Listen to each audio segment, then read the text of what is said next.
to Prime Edition. I am Cynthia Nyamai. Now, President Uhuru Kenyatta is in the coastal region. We have the details for you that will be coming up shortly. And also, the government has announced and gazetted August 9th as a public holiday as we are entering the general elections. And in sports, I will be giving you the details on the Commonwealth. This and more coming up shortly after the highlights.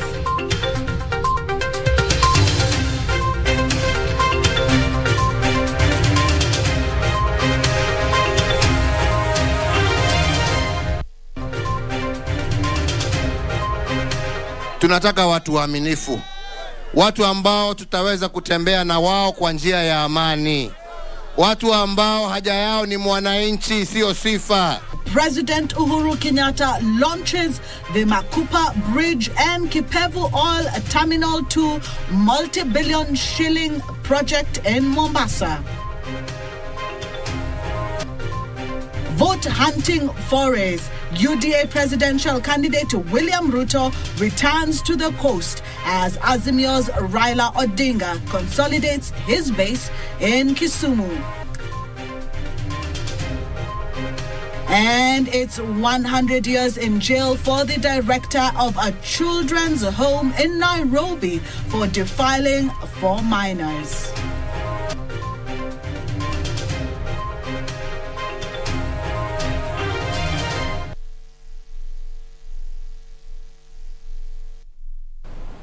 Raila Odinga is our sign language interpreter. Remember, would like to hear from you. You can send us your views on our social media pages. I will be reading some of your messages at the end of this bulletin, and we would like to hear from you. How would you like us to improve our bulletin every night, because we're doing this for you.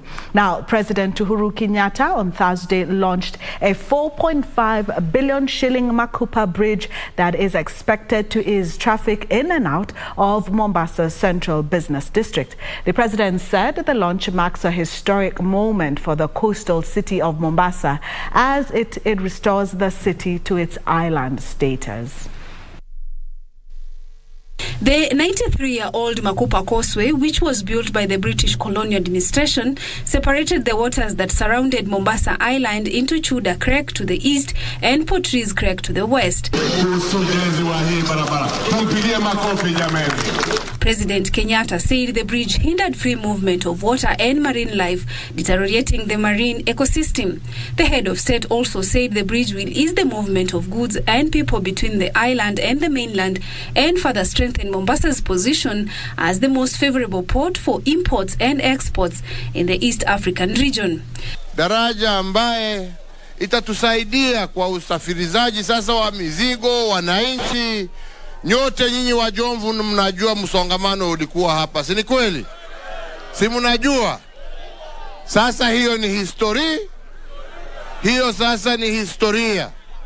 Na leo pia tumekuja kuanzisha ujenzi wa railway ambayo itatoka kutoka kule town, kutoka kule railway station ya town kupitia hii daraja sasa ambayo itaanzishwa, na baada ya miezi 8 kutoka town mpaka kule kwa railway station hakutakuwa na shida, na tutajenga stations hapo Changamwe na kwingine, usafirishaji watu waweze kutembea Mombasa yao kwa njia huru na njia rahisi. Makupa Bridge stretches 457 meters and has taken 17 months to complete. The design comprises 2 4-lane parallel bridges with a width of 20 meters each, an extra 2-meter lane for non-motorized traffic, and a pedestrian footpath. After commissioning the Makupa Bridge and the meter gauge railway line, the president also commissioned the 40 billion shilling new Kipevu Oil Terminal 2. The president said the new facility will help address the challenge of handling oil and petroleum products. Earlier on, the president inspected the Eni Kenya vegetable and related bioproducts factory in Wote, Makueni County. The factory, which is the first ever agri-hub in the country, produces biofuel and related products from locally sourced agricultural biomass. The factory also collects and processes used cooking oil from hotel chains into bioproducts. Wakulima wetu waweze kupata pesa, nyinyi mupate kazi, bei ya mafuta ishuke. Kwani nini ingine tunatafuta jameni? Si ni hiyo? I wish you the best of luck. The Independent Electoral and Boundaries Commission has stamped as disruptive a directive by the High Court that the manual register be incorporated in next week's general election. According to the Commissioner, Justice Nyamai, IEBC will now have to include the use of the manual register into the ongoing officers' training manual for efficiency. He, however, clarified that in no way will the directive hamper or delay elections slated for Tuesday next week. The decision by the High Court to have the manual register complement the electronic register in the August 9th general election has not gone down well with the electoral body. In the ruling on Thursday, Justice Thande Mogore of the Milimani Law Courts also stated that it was unconstitutional to rely on only the digital directory that has risked locking out voters whose details cannot be retrieved electronically. Orders are concerned, ladies and gentlemen, you will agree with me that it is rather disruptive. Because right now we are training our own polling staffs on a line that we had agreed on. And now when something comes up and takes away or adds, we have to regroup and train our people again. The IEBC, which had preferred the electronic register, said it will comply with Mogore's ruling despite the disruption it has caused in the preparations owing to the limited time available. We have already printed our register and we have gazetted it. And possibly your name is not there if you did not correct it, which therefore means you are not going to vote. And that is very sad indeed. Earlier, the Commission held talks with a group of election observers accredited for the exercise. This is very key to us because not unless the elections are transparent and credible, no one is going to accept the results. Even our polling booth, there's one which has somebody on a wheelchair can comfortably mark the ballot papers without any assistance to be lifted from the wheelchair. 18,000 observers are seeking to monitor the polls, out of which 10,000 have already been cleared. With 4 days to the August polls and the latest developments from the courts in regard to the use of the manual register, IEBC maintains that it is ready to conduct a free and fair election. I'm Regina Manyara reporting from the National Tallying Center, Bomas. Now, the Joint Africa Union and COMESA election observers have been called on to apply strict neutrality and objectivity in adherence to both local and international election codes of the conduct as they conduct executive their electoral mandate. The joint missions head, former Sierra Leone President Ernest Bai Koroma, while officially launching the mission at a Nairobi hotel, urged the observers to be impartial and stick to their mandate. Kenya was recognized as a vital trading partner in the region, even as stakeholders noted how important it is for the country to have peaceful elections and a smooth transition to the next administration. The 3-day engagement will help the observers learn and make an independent, objective and impartial observation of the electoral process. Citizens, voters and candidates are paying close attention to the process, the outcome and indeed the assessment of international observers is very important. Tension and anxiety, if not managed well, may lead to violence. Kenya's role in peace processes in the region make it imperative that Kenya has a peaceful transition after the August 9th elections.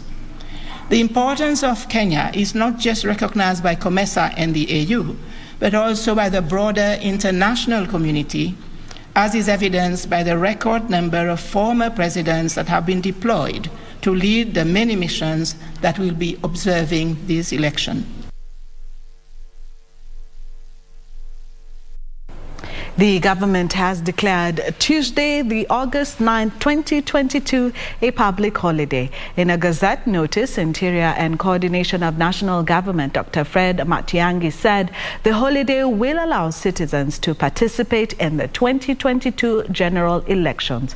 Kenyans go to the polls to elect the president, governors, senators, members of parliament, women county representatives, and members of the county assembly. Public schools in the country have already closed for mid-term break to facilitate the process, as most of the institutions will be used as voting centers.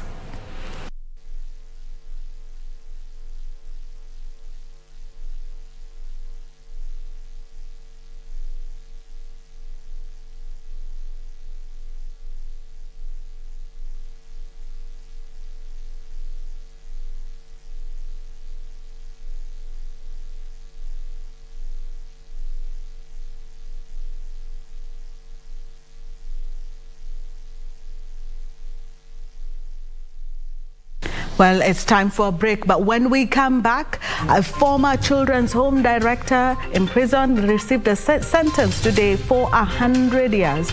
That and more coming up shortly.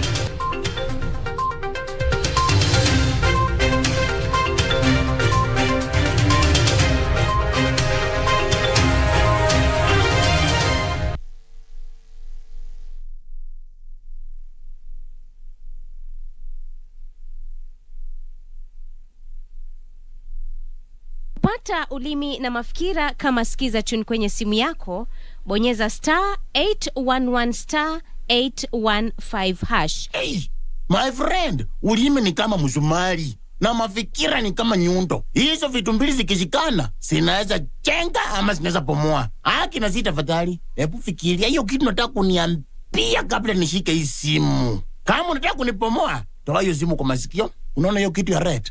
Finya hiyo kitu ya red. Kupata ulimi na mafikira, bonyeza *811 *815 *811 *815 #. The Archdiocese of Nairobi invites all Catholic faithful for the Pallium investiture ceremony of Archbishop Philip Anyolo on Sunday, 7th August at the Holy Family Basilica. The Mass will be presided over by the Apostolic Nuncio to Kenya, Most Reverend Hubertus Matthias Maria van Megen. The Mass will be aired live on KBC Channel 1 from 11:30 a.m. The Anglican Church of Kenya service will come to you from 9:30 a.m. live from All Saints Cathedral.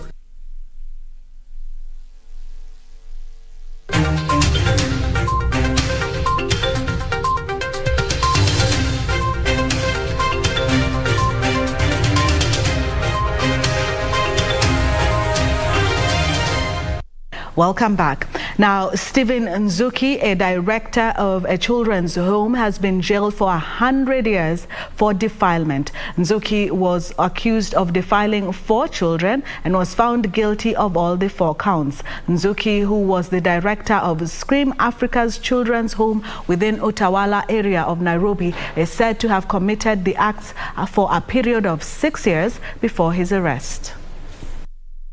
The Scream Africa Safe Children Homes director Stephen Nzuki will now serve 100 years in jail for defiling 4 minors. The accused is said to have committed the act for a period of 6 years between 2010 and 2016 before the law finally caught up with him. Nairobi Principal Magistrate Zainab Abdul, while handing over the sentence, said the prosecution had proven the case beyond reasonable doubt. There is no doubt that the offences committed are very serious and carry a heavy penalty. The accused, being a director of a children's home, ought to have protected the minors, but this was not the case. He went ahead and defiled them severally. It is the responsibility of this court to impose a deterrent sentence to other would-be offenders. During the trial, the prosecution produced 12 witnesses who all testified against Nzuki. The magistrate terming the offence serious, saying the custodial sentence will serve as a deterrent to those preying on minors. Azimio la Umoja presidential candidate Raila Odinga has refuted claims that local administrators have been marshalled to support his bid. Raila at the same time called on his supporters to turn up in large numbers and cast their vote next Tuesday. Achola Simon with the details. Raila ni ekerpin, wozidimbri ni kokorach kawendo. In the customary last rally in his political bedrock before going to the ballot, Raila Odinga received blessings from Law Council of Elders as thousands of his expectant supporters cheered on at the Jomo Kenyatta International Stadium in Kisumu. Brother Raila Odinga, it has been a long struggle. You have sacrificed so much. And we are here to tell you that we are with you to the wire. Raila calling out the Kenya Kwanza Brigade for dragging the local administration into their political contest, even as he denied claims that chiefs and county commissioners have been marshaled to support his bid. And that's why I've told the people who are running against us, Uhuru is the outgoing president of the Republic of Kenya. Leave him alone. Let him go and retire in peace. If you have a problem, face Raila Odinga and Martha Karua squarely. Raila confident of victory. Don't come with shadow boxing and shadow shows. Uhuru want to rig the elections using provincial administration, or there's intention to intimidate members of the IEBC and so on. Hakuna kitu kama hiyo. Ati Matiang'i, Sijina Mcherwa talking to the administration of officers and so on. We do not need the chiefs, assistant chiefs or administration to win these elections. The Azimio la Umoja flag bearer maintaining that Raila Odinga Martha Karua ticket will continue the dream of uniting Kenyans and steering the nation to economic recovery. Kiti ya baba na Martha ni ya kuleta umoja katika nchi yetu, ni ya kuleta maendeleo. Tuko na timu mbili, timu ya wazalendo na timu ya wafisadi. Leaders present called on the locals to turn up in large numbers next Tuesday and exercise their democratic right. Kwa hivyo tunangoja mtokee nyote Tuesday next week tumalize hiyo kazi. Tutajitokeza sisi wote, 100 juu ya 100, kule Homa Bay, kule Siaya, hapa Kisumu, mpaka Migori, tupige kura ya Raila Amolo Odinga. After concluding his rounds of campaigns in Rift Valley, Western Kenya and parts of Nyanza, Raila now heads the coastal town of Mombasa, where he's expected to hold a rally before heading back to Nairobi, where he will officially end his campaigns with a rallying call to Kenyans to turn up in large number and cast their vote. Achola Simon, Prime Edition, Kisumu County. Still in politics, Deputy President William Ruto on Thursday led his team on a series of campaign rallies spanning from Ukambani to the coast region, promising his supporters that Kenya was on the edge of a new dawn. Speaking at Mombasa's Tononoka grounds, the Deputy President said he will deal with the land ownership question that has confounded the region for years. Heri tuungane sisi wote tukomboe Mombasa ili tuweze kwenda mbele kama taifa. Hii Mombasa tutaikomboa na hawa mashujaa, huyu Ali Mbogo, ule muungwana anaitwa Mike Sonko na huyu muungwana anaitwa Omar Sarai, wasimame pamoja ili Mombasa hii ipige hatua ya kwenda mbele.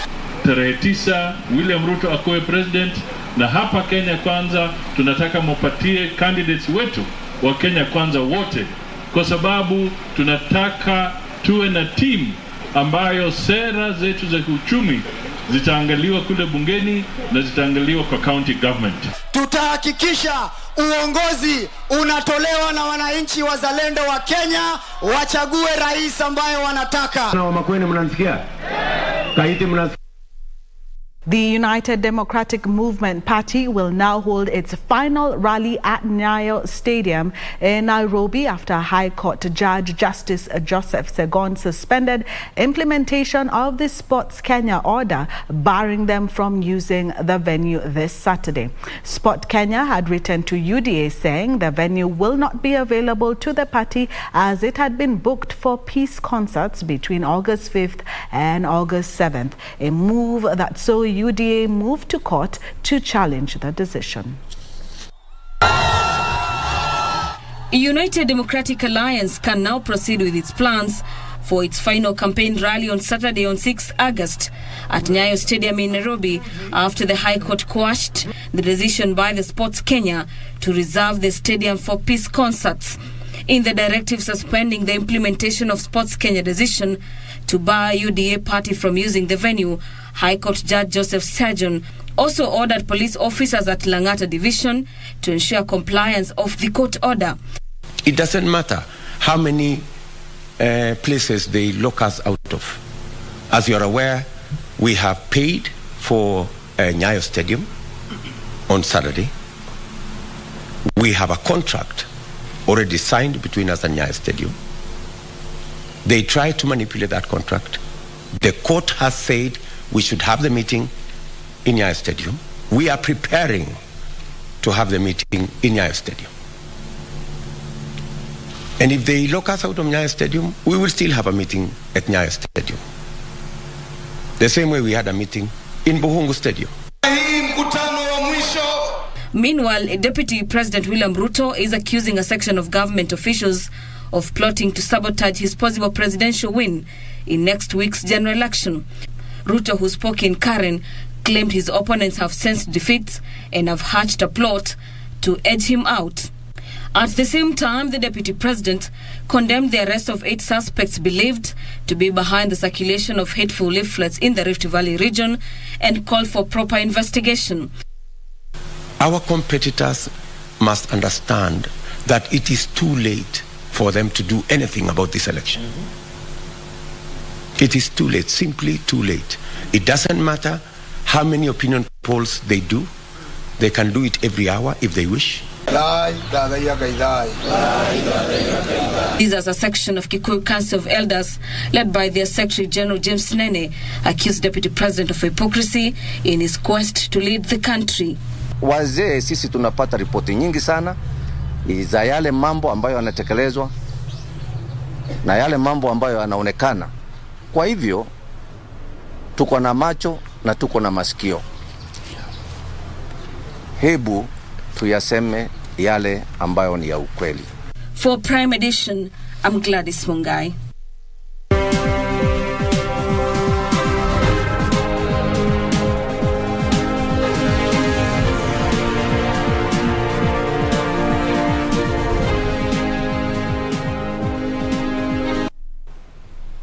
Time for business. Now, signatories to the Africa Continental Free Trade Area have until September to agree on harmonized preferential rules of original tariffs on textile, automotive products and edible oils.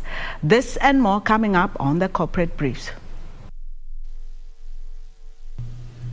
Talks among Africa Continental Free Trade Area member states on harmonizing tariffs governing preferential rules of origin are set to be completed by the end of next month. Member states are seeking harmonized tariffs on automotive products, textile and apparel, edible oils and sugar to enhance intra-Africa trade. The private sector is being challenged to take advantage of the Africa Continental Free Trade Area to secure more market for Kenyan goods. Urge the private sector and the business community at large to seize the opportunities created by the CFTA, dialogue with our ministry on a regular basis when faced with challenges and that diminish the gains made, and together we shall work at solutions. Meanwhile, Agriculture Cabinet Secretary Peter Munya is calling on fishermen to join circles to make it easier for the government to empower them. Speaking during the opening of the Sori Fish Landing Bay in Migori County, Munya said most communities that depend on fishing as an economic activity do not get value for their marine investment as a result of poor management. Wale wa fishermen wanaoperate kutoka hapa, hao member wa BMU, let's register them into a sacco. Hiyo mboti yao watumie kama collateral, waanze savings. Tuone vile tuwasaidia kwa training na nini. Ndio hii eneo biashara iendelee. Elsewhere, LG Electronics is banking on new smart features that elongate the shelf life of food and consume less electricity to appeal to more people to embrace their products. The firm's managing director, Sanyong Kim, says there is growing demand for electronics with good design and better health features. The new refrigerator lineup meets the growing demand for refrigerators that offer good design, better convenience and hygiene, and health features that help protect consumers and their loved ones by being energy efficient and effective at extending food freshness. Finally, deposits by SACCO members increased 9.8% to 564 billion shillings last year. That lured more to join SACCOs. This is according to the latest SACCO supervision report by the SACCO Society's regulatory authority that shows there was a 9.9% increase in assets held by SACCOs to 807.11 billion shillings. The report is calling for amalgamation and consolidation of SACCOs, as well as deepening the use of ICT in provision of services to enhance efficiency and turnaround time. Hibak Saeed for Prime Edition.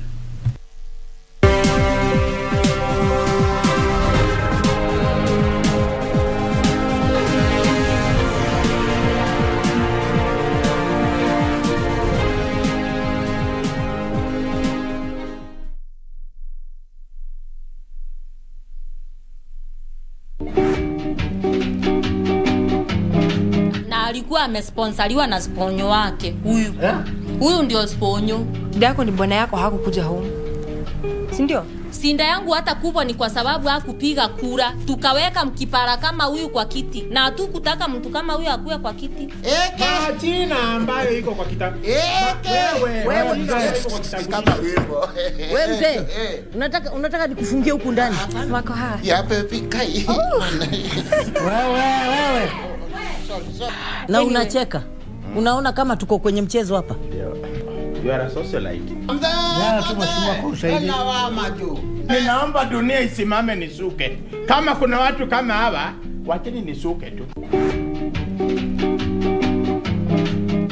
The 2022 Commonwealth Games will be hosted in Birmingham, United Kingdom from the 28th of July through the 8th of August 2022. Team Kenya is set to make its 17th appearance at the Games. Kenya will contest for medals in several disciplines, among them athletics, boxing, hockey, rugby, weightlifting, wheelchair basketball and parasport, among others. Watch the Games live on KBC Channel 1. KBC Channel 1, your true sports partner.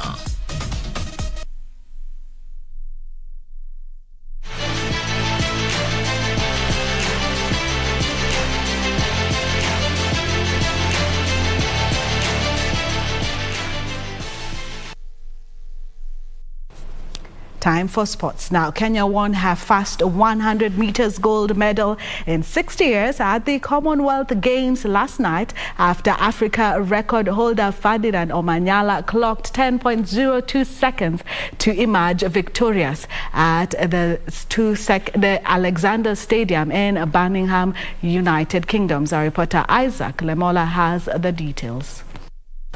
Set. Omanyala, who lined up for the finals at exactly 10:30 p.m. East African time, was pitted against the former Commonwealth Games 100 meters champion Akani Simbine of South Africa, who managed a silver medal in a time of 10.13 seconds, while Sri Lanka's Abey Kun came in third to bag bronze. But daylight between Ferdinand Omanyala of Kenya and the rest. Maybe about a meter's difference in it. The winning time, well, it doesn't matter a hoot. Who cares that it wasn't under 10 seconds? It was brilliant running at the start. He got out of the block so well, put the others under pressure, and Omanyala has gold. And we talk about the Kenyans being the long-distance specialists. They dominate at cross-country. They're great at steeplechase, 5,000, 10,000. This guy is from the other end of the distance spectrum. Omanyala becomes the first Kenya to achieve the feat over the distance since 1962 when it was over 100 yards. Kitu moja naangalia ni kuacha legacy Kenya. Kuacha legacy yenye hata nitakuwa nimetoka duniani bado watu wataikumbuka. Na hope tutakuwa na many sprinters. Na hope tumefungulia njia ma sprinters wengi wanakuja. Earlier, Kenya duo of Irene Chepet Cheptai and Sheila Chepkurui Kiprotich managed a 2-3 podium finish in the women's 10,000 meters to add to the country's medal bucket a silver and a bronze respectively in a race that was won by Ailish McColgan of Scotland, who strode to victory in a time of 30 minutes 48.60 seconds. After a stellar performance at the Commonwealth Games, the two now says they want to concentrate on the road races in future. Mbio haikuwa rahisi vile, ilikuwa uchungu. Huyu msichana hapa si rahisi. Lakini tulisaidiana na Sheila mpaka tukapata hiyo silver na bronze. Tunashukuru mpaka hapo. Kwanza napenda kushukuru Mwenyezi Mungu ameniwezesha nimemaliza mbio ya leo na chihizi vizuri. Ingawa tulikuwa tunatarajia tuchukue gold medal kwa hii race, but tunafurahi tumechukua silver and bronze. After a disappointing World Athletics Championship outings in Oregon, USA, McColgan, who was running in front of her home crowd, couldn't hide her joy while at the same time giving credits to the Kenyan duo, terming them as strong and worthy competitors whom she hopes to compete against in the near future. I'm really, really happy with tonight. I think I had a really disappointing World Championships. I had a bit of an illness, an injury going into Eugene, and I think I was just so frustrated with the way I ran there. And so today I was very fired up to come back and put on the best performance I could in front of a home crowd. I know this year I'm in the shape of my life, but you need a few things to align on the day, and we need to be injury-free, illness-free, and I'm really proud of the way I ran tonight. Kenya now sits in position 13 in the medal rankings with 1 gold, 3 silver and 3 bronze. After the emphatic win of Ferdinand Omanyala's 100 meters final to grab the first gold for Kenya, now all eyes are set at the 1,500 meters where Timothy Cheruiyot and Abel Kipsang will carry the Kenyan flag high. From Birmingham, UK, my name is Isaac Lemoka. Thank you, Lemoka, for that report. Now, President Uhuru Kenyatta led Kenyans and other leaders in congratulating 100 meters African record holder Ferdinand Omanyala for winning gold at the ongoing Commonwealth Games in Birmingham. The president termed Omanyala's win as a groundbreaking achievement for Kenya. The head of state said it was super exciting to watch Ferdinand win the 100 meters dash in style and earning our country her first gold medal in Birmingham. The president said the win is a great achievement not just for Ferdinand but for the whole of Kenya's athletics because he has excelled in a domain that is not traditionally ours. At the same time, President Kenyatta congratulated Betty Chelangat and Raila Odinga for winning Kenya gold in the women's 3,000 meters and men's 1,500 meters respectively at the ongoing World Under-20 Championships in Cali, Colombia.